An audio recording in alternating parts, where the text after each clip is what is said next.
तो भाई स्वागत है आप लोगों का थर्ड क्लास में डिफरेंशियल इक्वेशन के। तो आज हम क्या करने वाले हैं, आज हम डिफरेंशियल इक्वेशन को कैसे सॉल्व करते हैं उसके जनरली अब हम 3 मेथड पढ़ेंगे। ठीक है, उसमें से एक मेथड आज हम सीख लेंगे। ठीक है, फर्स्ट क्लास में हमने डिग्री और ऑर्डर को देख लिया था, डिफरेंशियल इक्वेशन क्या होता है, ऑर्डर क्या होता है, डिग्री क्या होता है। लास्ट क्लास में क्या किया था बेटा, हमने जनरल या पर्टिकुलर सॉल्यूशन। अभी मैं इस क्लास में बताऊंगा, डोंट वरी, इस क्लास के एंड में बताऊंगा। बट लास्ट क्लास में हमने क्या कर लिया था कि कोई भी डिफरेंशियल इक्वेशन है और एक उसका इक्वेशन दिया हुआ है, एक उसका सॉल्यूशन दिया हुआ है, उसको वेरीफाई करना था कि इसका सॉल्यूशन है या नहीं। ठीक है, तो ऐसे क्वेश्चंस अपन ने सीख लिए थे, कोई दिक्कत वाली बातचीत नहीं ना, बढ़िया। तो यार अभी तक क्या हो रहा था, अभी तक एक डिफरेंशियल इक्वेशन भी दिया था, साथ ही साथ एक फंक्शन भी दिया था, उसका सॉल्यूशन मतलब, और बोल रहा था बस वेरीफाई कर दो कि ये फंक्शन इस डिफरेंशियल इक्वेशन का क्या है, सॉल्यूशन है। अब ऐसा नहीं होगा, अब सिंपल आपको क्या दिया होगा, डिफरेंशियल इक्वेशन और उसका सॉल्यूशन निकालना है, यानी वह फंक्शन निकालना है जो उसका डिफरेंशियल इक्वेशन उन्होंने बनाया है।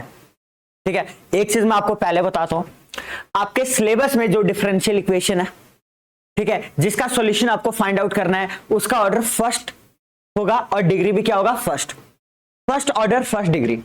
ठीक है, हायर क्लासेस में जब आप जाते हो कॉलेज वगैरह में, ठीक है, तो सेकंड ऑर्डर थर्ड ऑर्डर भी आता है। ठीक है, उनके सॉल्यूशन भी आप समझ रहे हो, नहीं समझ रहे हो, उनके सॉल्यूशन भी आप सीखते हो कैसे फाइंड आउट करना है। पर आपके सिलेबस में क्या है, first order and first degree differential equations के सॉल्यूशन फाइंड आउट करना। ठीक है बेटा, ठीक है, तो 3 मेथड सीखोगे। कितने मेथड सीखोगे, 3। पहला मेथड कौन सा है, differential equation with variable separable form. तो पहला फॉर्म पढ़ने जा रहे हो कि अगर मान लो डिफरेंशियल इक्वेशन आपके पास दिया हुआ है, ठीक है, उनके वेरिएबल अगर सेपरेट हो सकते हैं। यार भैया इसका क्या मतलब है, मैं बताता हूं। मान लो कोई भी differential equation dy by dx, हाँ भाई, is equal to f of x है। क्या बेटा, f of x differential equation है नहीं। अच्छा, इसका ऑर्डर भी क्या है, 1, इसका डिग्री भी क्या है, 1। मान लेते हैं आप fx को लिख सकते हो gx fxy है, मान लो कि fxy है, ऐसे fx नहीं fxy है, मतलब इस डिफरेंशियल इक्वेशन में x भी है और क्या है बेटा, y भी है। अरे हाँ या ना, x भी है और क्या है, y भी है। ठीक है यार, एग्जाम्पल के तौर पे ये हो सकता है, देखो dy by dx is equal to 5x square y। क्या ये नहीं हो सकता, क्या इक्वेशन नहीं है, क्या है, डेफिनेटली ये डिफरेंशियल इक्वेशन है।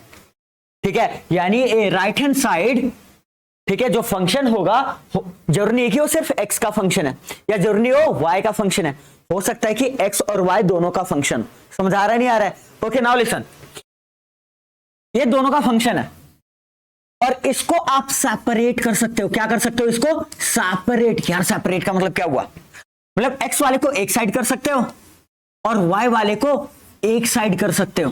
फॉर एग्जाम्पल यहां देखो, dy बाई dx, क्या मैं 5x स्क्वायर इंटू वाई नहीं लिख सकता क्या इसको? अरे नहीं लिख सकता क्या ऐसे में? तो ये दोनों सेपरेट हो गए, नहीं हो गए? यानी अगर ये मान लो fxy है बच्चे, तो ये क्या चीज है, जल्दी बताओ, gx, और ये क्या चीज है, hy। कोई दिक्कत वाली बातचीत नहीं। अगले स्टेप में क्या करोगे आप, अगले स्टेप में क्या करोगे, ध्यान दो, dy है बेटा, क्या है, dy, ध्यान रखना dy dx ऊपर होने चाहिए, dy।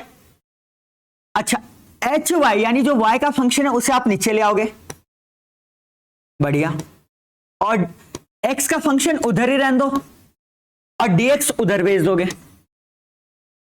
ठीक है, और इंटीग्रेट कर दोगे दोनों साइड। क्या कर दोगे, इंटीग्रेट कर दोगे दोनों साइड, और जब आप इंटीग्रेट करोगे डेफिनेटली सी लगाओगे, यानी constant of integration, constant of integration. अरे हाँ या ना, कोई दिक्कत वाली बातचीत नहीं। फॉर एग्जांपल जैसे ये देखो, यहां देखो, इसको आप कैसे लिख सकते हो बेटा, dy के नीचे क्या आ जाएगा, जल्दी बताओ। अरे y आ जाएगा, ठीक है।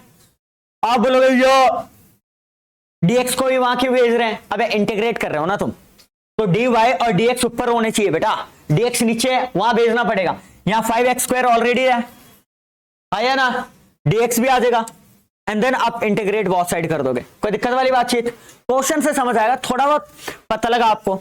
कई ऐसे फंक्शंस होते हैं, कई ऐसे डिफरेंशियल इक्वेशन होते हैं, ठीक है, जिसमें एक्स और वाई वेरिएबल्स को सेपरेट किया जा सकता है।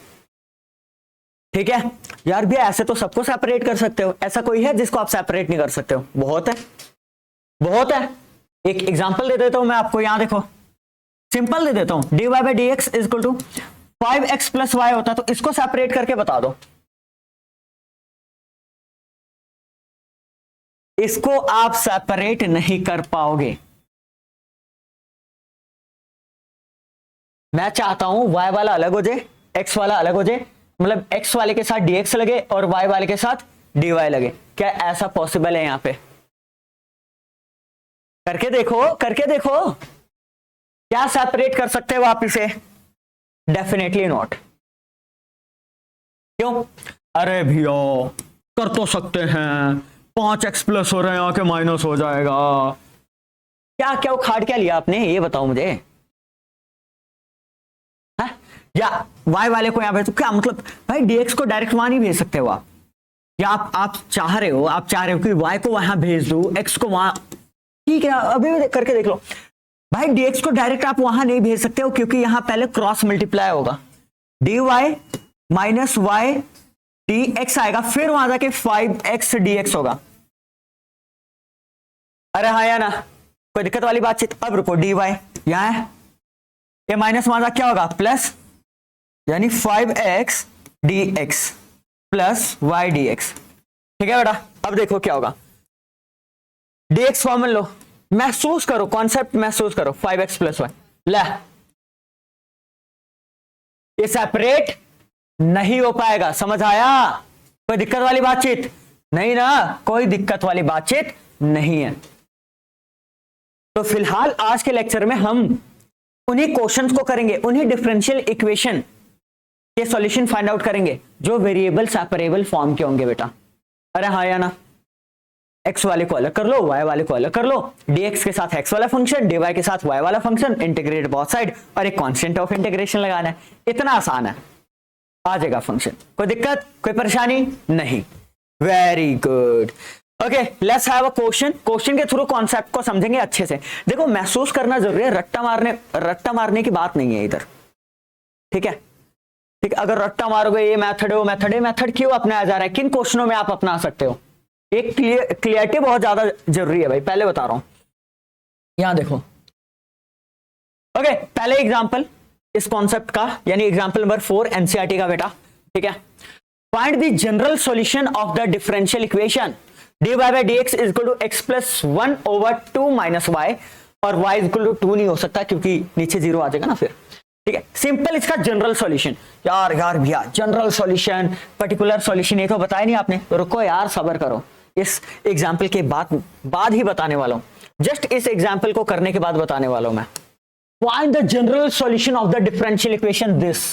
ओके, पूरा dy बाय dx किसके इक्वल दिया है बे? x plus 1 over 2 minus y. Am I right और रॉन्ग? क्लियरली आप देख सकते हो, अगर मैं कर देता हूं क्रॉस मल्टीप्लाई, तो नीचे वाला जो फंक्शन है वो y का फंक्शन है, तो उधर जाएगा तो dy के साथ जाएगा।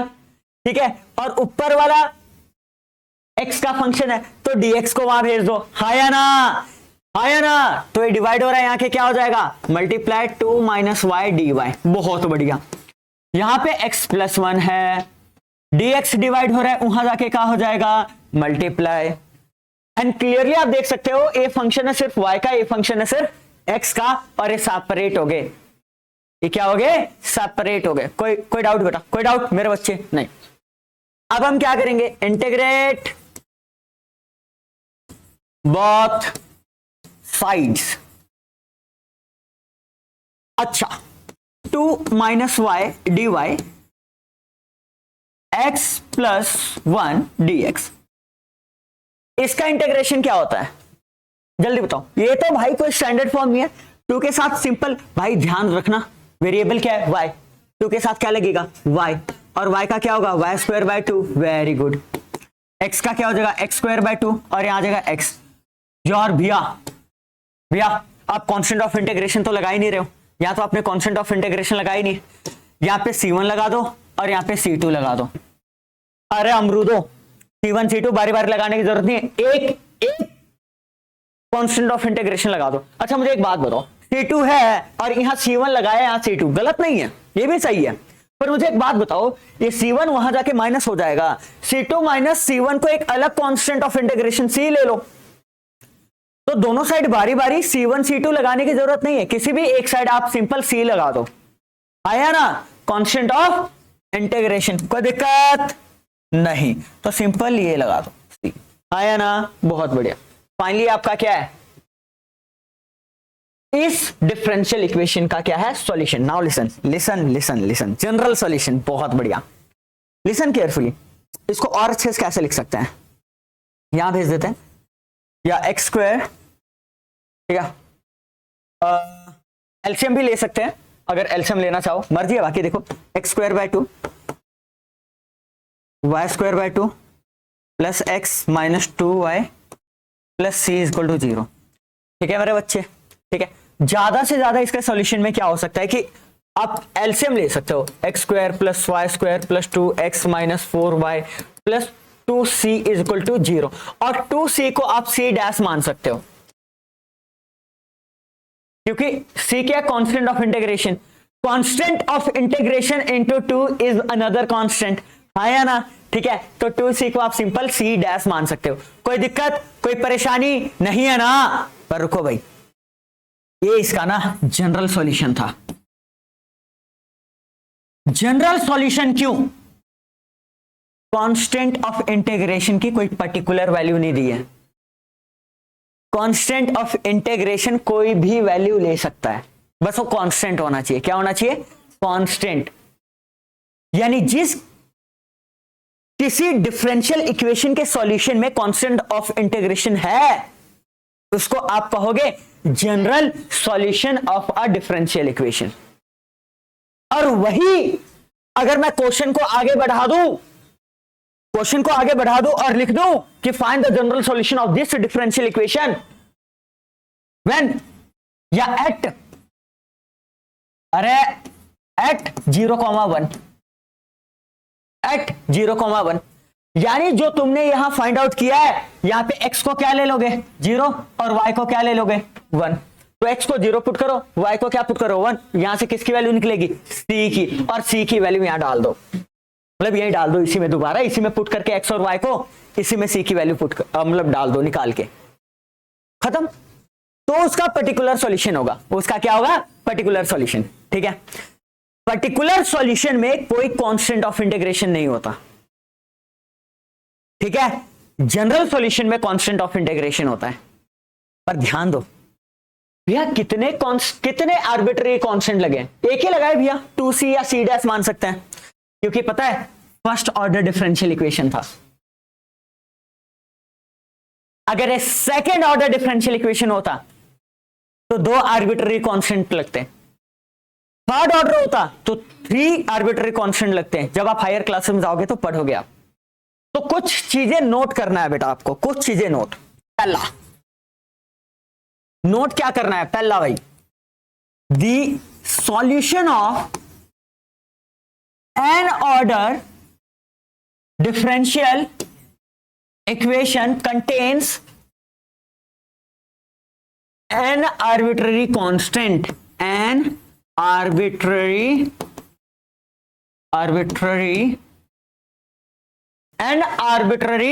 constant।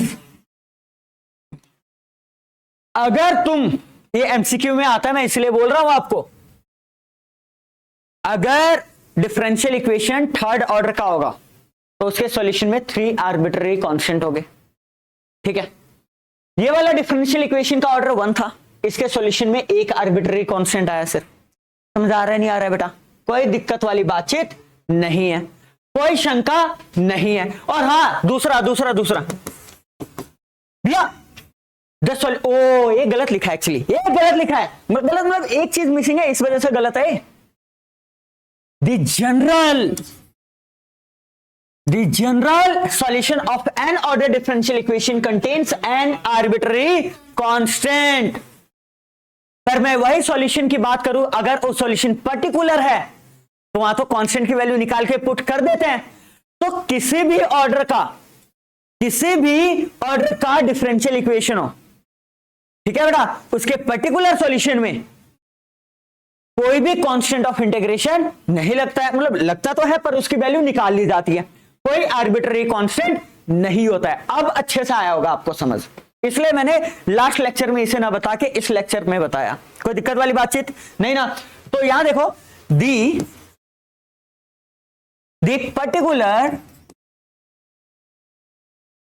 particular solution of any differential equation does not contains any arbitrary constants। समझ आया? अरे आया ना। अब आपको इसका महत्व पता लगेगा, इन दो एमसीक्यूज का महत्व अब आपको पता लगेगा। देखो बेटा इधर जो लास्ट एक्सरसाइज में था, ये देखो, ध्यान दो the number of arbitrary constant in the general solution. कौन सा सॉल्यूशन है? जनरल, ठीक है, पर्टिकुलर नहीं है बल्कि क्या है? जनरल। इसमें आर्बिट्ररी कांस्टेंट रहता है of a differential equation of fourth order. अगर ऑर्डर 1 है तो एक आर्बिट्ररी कांस्टेंट, ऑर्डर 2 है तो दो आर्बिट्ररी कांस्टेंट। समझ आ रहा है नहीं आ रहा है? अगर ऑर्डर 4 है तो क्या आंसर होना चाहिए? 4 आर्बिट्ररी कांस्टेंट आएंगे उसके सॉल्यूशन में। कोई दिक्कत वाली बातचीत नहीं। तो आंसर क्या है? डी। यहां देखो the number of arbitrary constant in particular solution. कौन सा सॉल्यूशन है? पर्टिकुलर सॉल्यूशन, ठीक है, of a differential equation of third order. भाई चाहे फर्स्ट ऑर्डर हो, चाहे सेकंड, चाहे थर्ड, चाहे फोर्थ, चाहे 10th ऑर्डर क्यों ना हो, पर अगर आप पर्टिकुलर सॉल्यूशन की बात कर रहे हैं तो वहां कोई भी आर्बिट्ररी कांस्टेंट नहीं होता, यानी आंसर क्या है? 0। समझ आया नहीं आया? कोई दिक्कत, कोई परेशानी नहीं? पक्का, बढ़िया। Okay, next example 5। Find the general solution of the differential equation this. Oh my God, सरेआम पता लग रहा है भाई, dy बाई dx किसके इक्वल है? 1 + y² ओवर 1 + x² बेटा। एंड सरेआम पता लग रहा है कि क्या हो जाएगा? ये सेपरेट हो जाएगा, वेरिएबल सेपरेबल फॉर्म है, हाँ या ना? पूरा बाबा, ये तो दिक्कत हो गया। आप लोग भी 1 + x² इधर ले जाओ, पर यहां तो dy है या ना? तो एक काम करना है, y वाला फंक्शन इधर ले जाओ, dy तो ऊपर ही रहेगा, 1 + y² ऊपर है, यहां के नीचे आ जाएगा, हाँ या ना? और dx इधर है, वहां ऊपर भेज दो, 1 + x²। अगेन ये लिख लोगे ना भाई, इंटीग्रेट बोथ साइड लिख लेना, ठीक है। अच्छा, 1 का स्क्वायर लिखा जा सकता है, अरे वाला 1 भी 1 का स्क्वायर लिखा जा सकता है, बहुत बढ़िया। एक इंटीग्रेशन का फॉर्मूला तो पता लग ही गया होगा आपको, क्या लग रहा है? 1/a² + x² dx का इंटीग्रेशन क्या होता है बच्चे? 1/a tan inverse x/a। कोई दिक्कत वाली बातचीत नहीं। तो 1/a की जगह 1 है, बहुत बढ़िया। tan इनवर्स x की जगह y है, y/1। यहां पे देखो 1/a tan इनवर्स x/1। अब यह कांस्टेंट ऑफ इंटीग्रेशन यहां लगाओ, यहां लगाओ, भाई कहीं भी लगाओ, घंटा फर्क नहीं पड़ता। समझ आ रहा है नहीं आ रहा है? बढ़िया। अब देखो भाई, ये आ गया tan इनवर्स y, ये क्या आ गया? tan inverse x + c। हाँ, यही छोड़ देंगे, इससे आगे क्या ही हो सकता है। थोड़ा example 6, find the particular solution of the differential equation dy by dx is equal to -4xy² given that y is equal to 1 when x is equal to 0। और कौन सा सॉल्यूशन है? Particular solution. यानी सेम इसी तरीके से solve करोगे, बस कांस्टेंट ऑफ इंटीग्रेशन जो आप लगाते हो उसकी वैल्यू निकालना है by putting y is equal to 1 and x is equal to 0। समझ आया नहीं आया? तो that's why this is the particular solution. बहुत आसान है बेटा, बहुत कोई दिक्कत नहीं होना चाहिए इसमें। देखो देखो मेरे बच्चे, dy बाई dx भी किसके इक्वल दिया हुआ है? -4xy²। अरे भाई साहब, यहां देखो y² है, यहां के क्या हो जाएगा? डिवाइड, और dx वहां जाके क्या हो जाएगा? मल्टीप्लाई।